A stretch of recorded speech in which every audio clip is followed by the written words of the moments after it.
মানুষ বাঁচতে দেয় না, আবার মরলে আফসোস করে।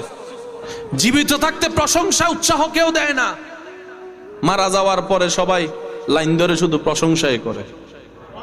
বুঝতে পারছি আমি কথা? সেজন্য দুনিয়াতে যতদিন বাঁচবেন মাথায় রাখবেন, আপনি ছাড়া আপন আর কেউ নাই দুনিয়াতে। যদি আপন খুঁজতে চান, আপনি পাবেন একমাত্র নবী রাহমাতুল লিল আলামিন আর আপনার রব্বুল আলামিন। দুনিয়া আখেরাতে কাছের আপন প্রিয় বললেই এছাড়া আর কেউ নাই দুনিয়াতে। সব স্বার্থের খেলা, সময়ের চাহিদা, প্রয়োজন মাত্র।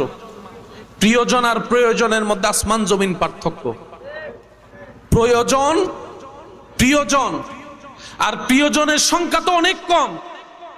সে প্রিয়জন ওই যখন আজরাইল সামনে চলে আসবে, প্রিয়জন আর প্রিয়জন থাকবে না। হাসরের যখন